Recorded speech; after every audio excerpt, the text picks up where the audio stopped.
You know what you should do? You should follow me on Twitter at Bromo018. Link in the description. Do it now.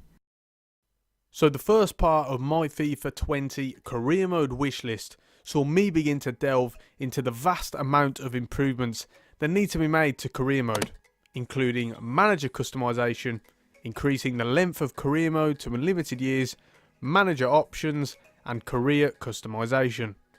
With the second episode, I intend to expand on that with more improvements to other sections of the game mode. Remember to leave your suggestions down below for improvements that you'd like to see added to the game mode. But bear in mind that the series still hasn't finished and there are still many features that I intend to go into. Remember that if you're yet to check out part 1 of this wishlist series, then go and take a look at that video first before coming on to this one, as we won't be doing a recap.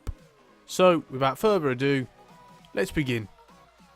Before we get into the topics, I want to start with the career mode save slot issue.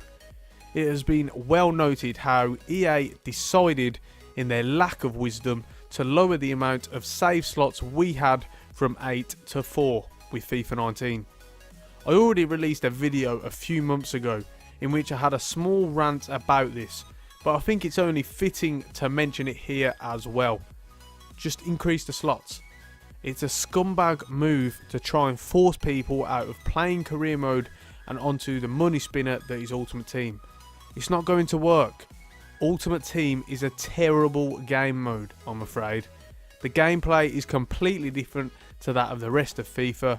It's based on a pay-to-win model that's ethically wrong, and the system is completely broken anyway. Even when they care about the game mode, they still can't get it right. So just give us our save slots back. 8 wasn't enough originally, but 4 definitely isn't. I know some of you may wonder how you can be running more than around 2 saves at any time, but it isn't like that. You might have a couple of player ones, you might have a couple of manager ones, there might be some that you save and don't play for a while, but then come back to later on down the road. You won't be able to do that with only 4 slots. Sometimes people make a save for 1 slot, move to another club in that career, and then make another save, just in case they don't enjoy it at their new club and want to go back to their old one. Just increase the number of save slots, for God's sake. Apologies for the slight rant. Now it's time to move back on to the topics, and we begin with training. Now, in my opinion, I believe the training system needs a complete overhaul. Last year, I talked about a potential training facilities feature that linked into many other suggestions I had for the mode. However, I found it was perhaps very complicated and didn't seem to retain the essence that so many of us loved about career mode. So I've decided to approach it from another direction. Remove the skill games element to it because it doesn't interest people and doesn't make a whole lot of sense for me. Rather than skill games, I'd prefer it where every player was set one area to work on in training, such as physical, passing, shooting, mental, etc. Of course, other attributes will be worked on as well, as they're simply playing football, but the area of focus would see an even greater increase.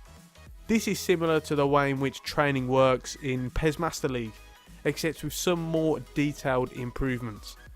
In addition, I'd like to see it changed from 5 training slots to every player receiving training, because once again, it makes no sense for only 5 players to be focused on. Everyone in the squad has to be part of it, surely. As well as training stats, I also believe a fundamental feature that needs to be added is the option to train players into new positions. I'm not sure why this isn't already in the game, but it's a vital part of football as a whole, and also career mode. I find myself regularly rotating players into positions in which they need to for rotation purposes, or because their attributes are just better suited to that specific position. Therefore, there is no good reason for this not to be a feature, in my opinion. That would round off the training element to my wish list. Next up, we have board objectives. This has been a bit of a grey area since it was reworked in FIFA 17. Having made changes to it, EA wasn't able to do it in the right way, and it has left a sour taste in the mouth of career mode players.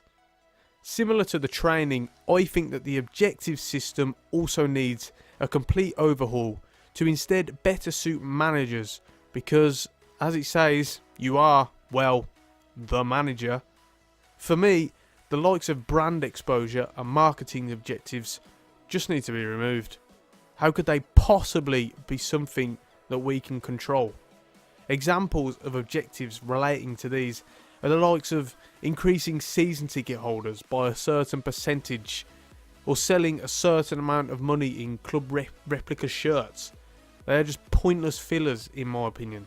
The manager has no control over these issues. That's down to the employees in the marketing and brand section of the club, etc. My job as manager is to win football games. That's the true objective, not pander to marketing goals. These have to go immediately for me. Instead, I'd like much more of an emphasis on philosophies in objectives. For example, developing youth players, playing attacking football, signing high profile players, signing young players for the first team, etc. Those are the sorts of lines that they need to be along. And even then, there needs to be much work done on how they are put across. So with the youth objectives that we already have, stop with the make one youth player grow by 10 points and then play them in 5 games. No.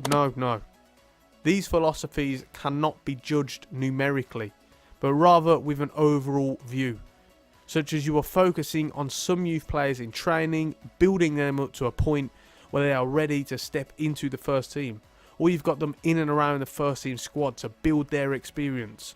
None of this grow them by this many points. It's too unreasonable and just plain silly in my opinion. So I feel we need to see many changes to this section to better suit football in general. That's it for board objectives. Next, we have press conferences. Now, these have been quite a big topic amongst career mode players for years. They were completely irrelevant when they were first added, and haven't actually changed since then. You can praise your team, you can unnerve the opposition manager, none of it has any bearing. It's simply a pointless gimmick to say, well, we have this feature, that's pretty realistic. Well, no, it isn't. What I'd like to see happen for press conferences in career mode is for them to become interactive cutscenes, much like we've seen in the Journey this year and last year. Your manager is there in the press room along with reporters and cameras, etc. and you play out the scenarios. After being asked a relevant question, you have options to respond in different ways. These responses can have direct effects on the people they relate to, such as players, opposition, the fans and the board, etc. From then, the storylines may carry over throughout the season. The commentators will talk about them during games. New stories will develop. Players will come to you about them. That delves into player interaction, which I'll be coming on to in part 3 of my career mode wish list. Maybe you do a Mourinho and criticise the board for not backing you. Then that could play over into there being friction between you and the board, and your job is on the line. The reporters keep probing you to talk more and more about it, and everyone is talking about it. Press conferences really do have the potential and the power to go to these sorts of places if EA would simply try. It isn't much to ask for. Effort and sense are all that us fans want from you. So what do you guys think? Do you agree with the changes that I've suggested for the series so far? Let me know in the comment section down below, along with your suggested improvements, and I'll do my best to get back to you. Remember to drop a like on the video if you enjoyed it, and subscribe to the channel for more regular gaming content from FIFA, PES and more. Be sure to tune in to part 3 of my FIFA 20 career mode wish list. And on that note, I'm Bromo18, and I'll see you soon.